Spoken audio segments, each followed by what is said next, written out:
for sharing your experience of volunteers. Actually, I also joined a club of volunteer at my college all 4 years because we had to do some volunteer points. So I go to rural areas every semester, every winter vacation, summer vacation, about 15 camps I think. And the dance 妖怪手表 and the song and Milu Milu all bring up some of my memory. I dance 妖怪手表 and I played Milu Milu before, yeah. And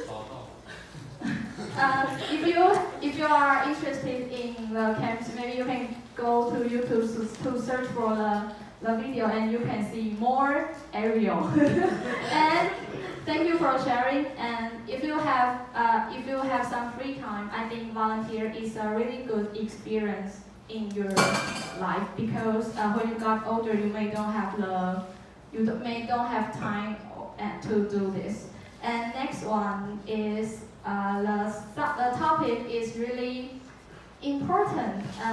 Now these days when I use Facebook, I usually see the videos of presidential debates. It is very important subject, and it is also the topic of Gio. Why is voting important? Welcome, Gio. 4. Hello everyone, my name is Jill, and Hi, Jill. Today's topic is why is voting important. So I would like to talk about voting, but I'm not going to tell you that voting is like your specific or a specific duty or specific responsibility. No, I'm going to tell you like voting is to make the country more democratic. The thing about voting, I think, is about power, to show your power, to get your voice heard. But how come some people don't bother to go to vote, to go back to their hometown and go to their voting district to vote? Is it because they don't care, or because they don't know our history? So today I would like to approach this question in the perspective of looking at our history. So it had to back to like 1949, like 4 years after World War II ended. About 1949, that was the year as China was actually under Civil War. So if you have like the knowledge of the history, you know the Nationalist Party and Communist Party, they was fighting each other. But Nationalist Party, they was actually beaten badly by Communist Party. So then retreat to Taiwan. So because they want to fight back, which is a super big project. Because this is a super big project. So they launched the martial law to suppress the freedom of like the speech, the praise, of basically everything in Taiwan. Like Taiwan had gone through a period of time, everything was forbidden, everything was restricted for public to do. And actually, then also built a single party state, and it can be found in the national song. So have you ever noticed, like when you were seeing the national song, the full sentence, the first 2 sentences is actually 3 principles of the people. And then the next sentence is the foundation of the party. But why is the party? Why not our country? Why not the people? Because actually it was under the martial law period. So the party is equal to the whole country. So when I sing the national song, I always give this full sentence. Doesn't make any sense for me because I'm not really into Blue Party. And then next question for you is the multiple choice. There's a one. It's actually our emblem of Taiwan. Is it the one with the smaller sun or is it the one with the bigger sun? Like, do you think the emblem of Taiwan is the one with the smaller sun? Please raise your hand. No one? Only one? Only you? No, like Taiwan's emblem, emblem of Taiwan is actually this one, but at the time it's actually equal the same. But now this one is our emblem of Taiwan, and this one is actually the emblem of Nationalist Party. So there was a period of time because the Nationalist Party was really afraid of the Mao Zedong, which is the leader of the communists, might take over Taiwan, so then suppress everything in Taiwan. And if you want to register a party, if you want to register a political party, they will say no. And if you want to publish the newspaper, definitely they will say no. And if you want to demonstrate on the street, for sure, they will say no. So it's like basically everything was forbidden.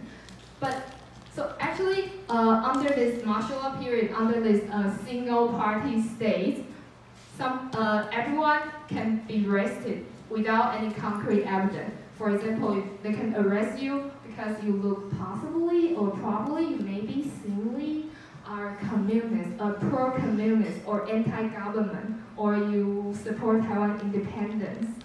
Then if you wanted this, then you will be considered as a rebellion, then you'll be taken.